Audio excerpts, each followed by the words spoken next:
تجارت میں انسان کو ناپ تول سے گزرنا پڑتا ہے، چنانچہ ناپ تول پورا کرنا اس کی شریعت میں سختی سے تاکید آئی ہے، اور ہمیں یہ بھی بتایا گیا ہے کہ ایک قوم کو اللہ نے ہلاک ہی اس وجہ سے کیا ہے کہ وہ ناپ تول میں کمی کرتی تھی۔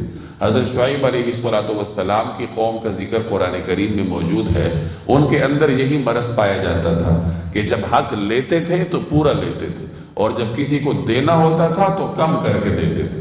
تو اللہ تبارک و تعالی نے اس جرم کی پاداش میں ان پر عذاب نازل کیا۔ یہودیوں کا یہ طریقہ کار تھا، مدینہ منورہ میں یہودیوں کے بازار تھے، بنو قینقاع یہودیوں کا قبیلہ تھا، ان کا اپنا بازار تھا۔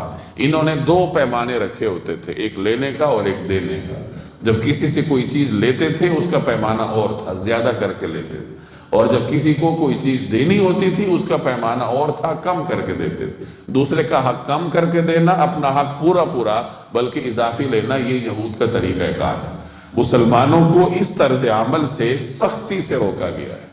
نبی کریم صلی اللہ علیہ وسلم ایک مرتبہ تاجروں کے پاس تشریف لے گئے، اور آپ نے فرمایا، اے تاجروں کی قوم، یا معاشر التجار، اے تاجروں، اللہ نے دو ایسی چیزوں کا تمہیں ذمہ دار بنایا ہے جن کی وجہ سے گزشتہ قومیں ہلاکت سے دوچار ہوئی ہیں، اور وہ ہے ناپ تول، یعنی کیل اور وزن۔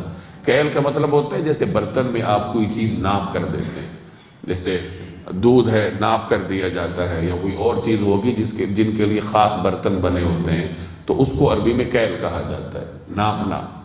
اور وزن کا مطلب جیسے باٹ ہوتے ہیں یا مختلف چیزیں ہیں جن کو باقاعدہ وزن کر کے تول کر دیا جاتا ہے۔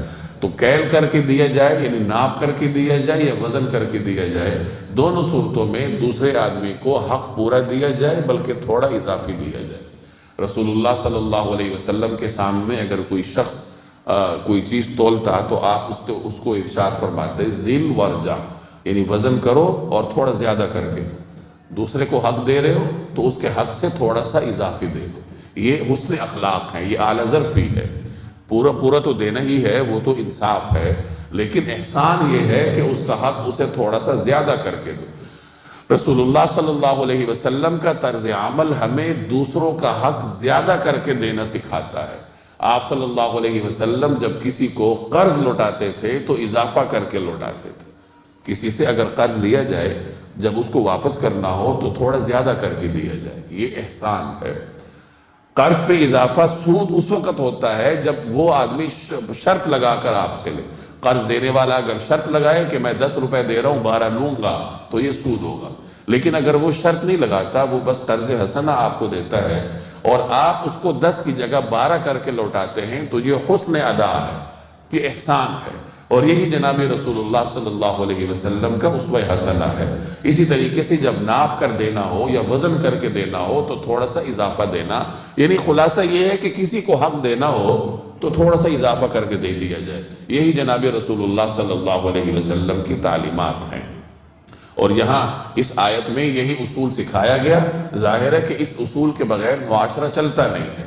آج ہمارے ہاں تاجروں کی صورتحال آپ مجھ سے بہتر جانتے ہیں کہ جھوٹ ہے، دھوکہ ہے، فریب ہے، ناپ تول میں کمی ہے، اس میں بڑے اور چھوٹے تاجر کی کوئی تمیز نہیں ہے۔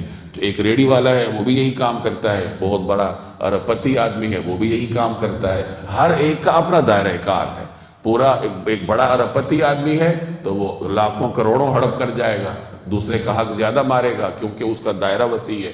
ایک چھوٹا تاجر ہے، ریڑھی والا ہے، تو وہ یہی کر سکتا ہے کہ 2-4 پیسے آپ سے زیادہ نکلوا لیں۔